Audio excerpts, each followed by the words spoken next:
بسم اللہ الرحمن الرحیم۔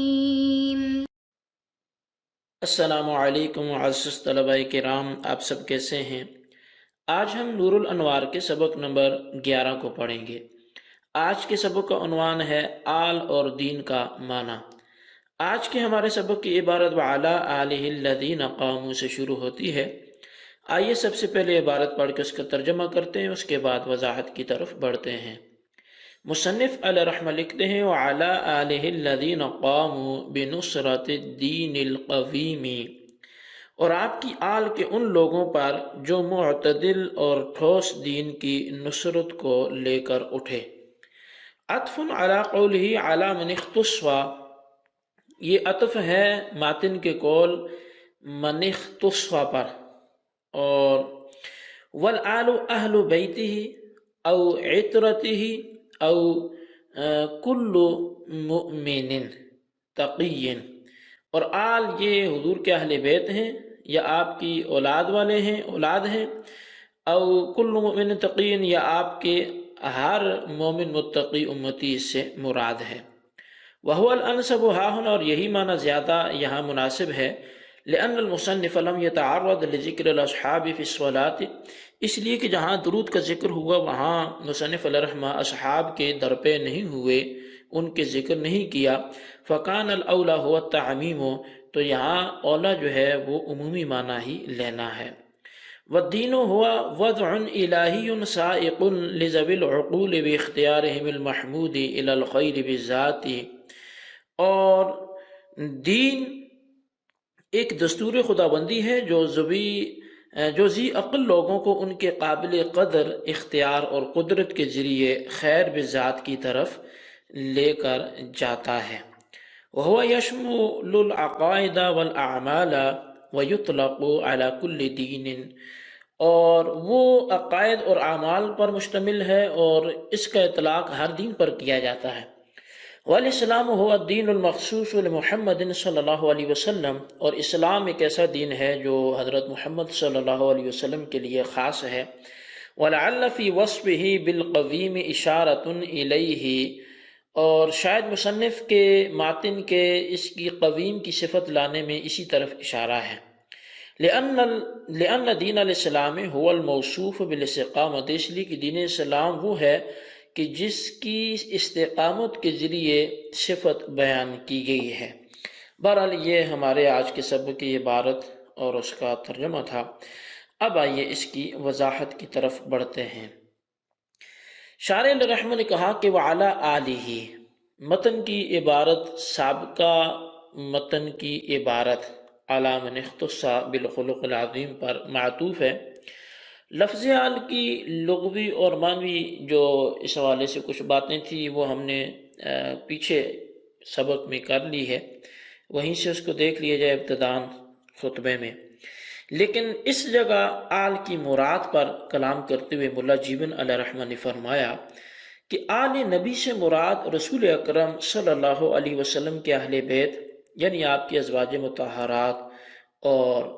حضرت فاطمہ الزہرا رضی اللہ تعالیٰ عنہ اور حضرت علی رضی اللہ تعالیٰ عنہ اور حسنین کریمین رضی اللہ تعالیٰ عنہما ہیں، آپ کی یعنی اولاد مراد ہے۔ یا پھر آل نبی سے مراد ہر مومن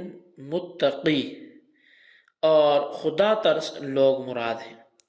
لیکن اس جگہ ہر مومن متقی مراد لینا یہ زیادہ مناسب ہے۔ اس کی وجہ یہ ہے کہ ماتن نے جب درود و سلام کے موقع پر صحابہ کے ذکر نہیں فرمایا تو اس سے یہ پتہ چلتا ہے کہ یہاں پر جو معنی لیا جائے وہ عمومی معنی لیا جائے جو اصحاب رسول کو بھی شامل ہو اور پھر وہ اہل بیت کو بھی شامل ہو۔ تو جب آپ نے وہاں ذکر نہیں فرمایا حالانکہ صحابہ بھی درود و سلام کے مستحق ہیں، تو بس آل نبی سے ایسا عام مفہوم مراد لینا جو اہل بیت اور صحابہ سب کو شامل ہو وہ زیادہ بہتر ہے، اور وہ ہر مومن متقی کا معنی ہے۔ صاحب نور الانوار نے دین کی تعریف کی ہے، اور آپ نے دین کی تعریف کیا کی؟ هو وضع الہی سائق لذوی العقول باختیارهم المحمود الى الخیر بالذات، کہ دین آپ نے فرمایا کہ ایک دستور خداوندی ہے جو ذی عقل لوگوں کو ان کے قابل قدر اختیار اور قدرت کے ذریعے خیر بالذات کی طرف لے کر جاتا ہے۔ اب یہاں پر جو وضع مصدر ہے تو یہ ہے تو مصدر مگر موضوع اس میں مفعول کے معنی میں ہے، تو الہی من الالہ کے معنی میں ہے، اور سائق یہ ہنکانا لے جانا اس معنی میں ہے، اور جو محمود ہے وہ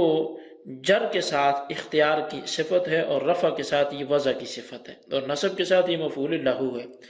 اور خیر بذات سے مراد رضائے الہی یا دیدار خدا بندی ہے، اس لیے کہ بالذات اور بلا واسطہ اللہ کی رضا اور اس کا دیدار ہی خیر ہے۔ اب دین کی تعریف یہ ہوگی کہ دین ایسا امر ہے جو اللہ کی طرف سے وضع کیا گیا ہے،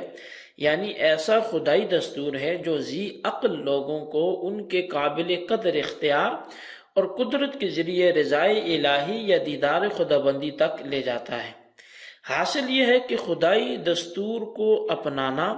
اور اس پر عمل کرنا اللہ کی خوشنودی اور اس کے دیدار کا سبب ہے۔ نور الانوار کے محشی نے دین کی تعریف پر ایک اعتراض بھی کیا ہے، وہ یہ کہ عید کی چاند رات میں جو بچہ پیدا ہو تو اس کی جانب سے بھی ظاہر صدقہ فطر جو ہے وہ ادا کیا جاتا ہے، وہ اس کا باپ ادا کرتا ہے، مگر اس کے بااختیار ہونے نہ ہونے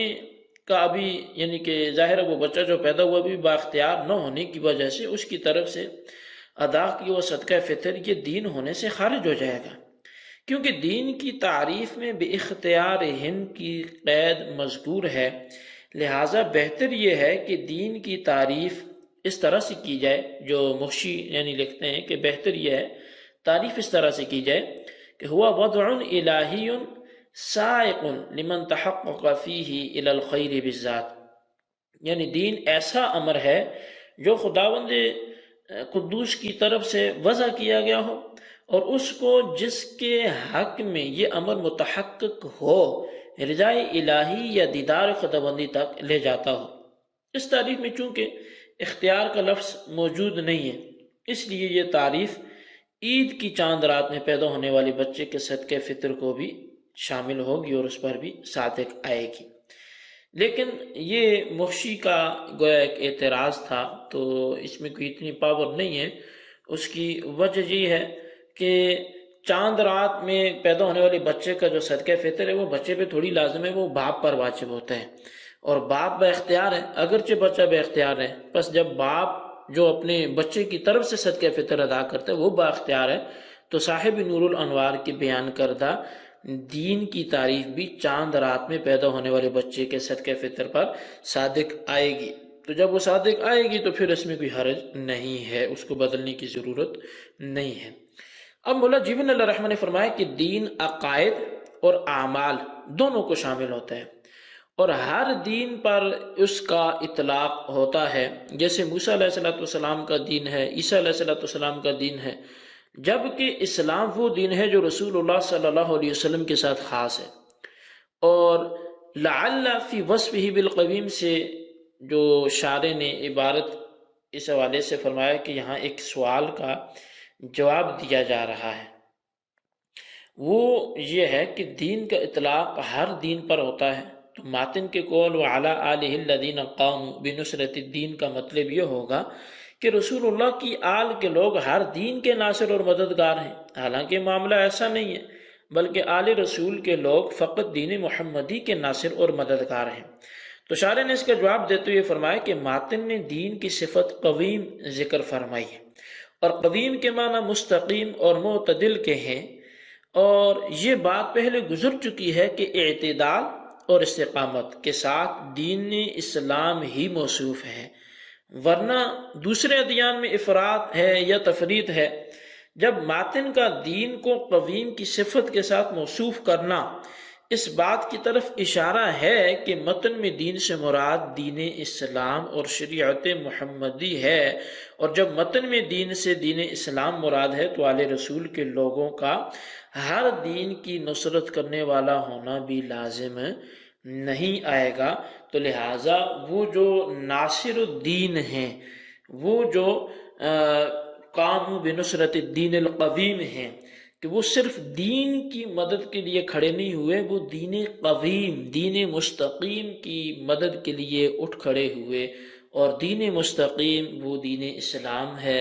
وہ دین محمدی ہے، اس لیے اب باقی ادیان پر ان کی مدد کو ہونا لازم نہیں آئے گا۔ تو یہ ہمارے آج کے سبق کے حوالے سے گزارشات تھی۔ آج کے سبق کو اچھی طرح یاد کریں اور اپنے رجسٹر پر خلاصتاً نوٹ کریں، بالخصوص ان سوالات کے جوابات دیں۔ سوال نمبر 1 یہ ہے کہ وعلی آلہ کا عطف کس جملے پر ہے، اس جملے کو ذکر کریں۔ اور سوال نمبر 2 یہ ہے کہ دین کی تعریف ذکر کرتے ہوئے فوائد و قیود بیان کریں۔ اللہ تبارک و تعالیٰ سے دعا ہے جو کچھ ہم نے پڑھا سنا اسے یاد رکھنے کی توفیق نصیب فرمائے، آمین بجاہ النبی الامین صلی اللہ علیہ وسلم۔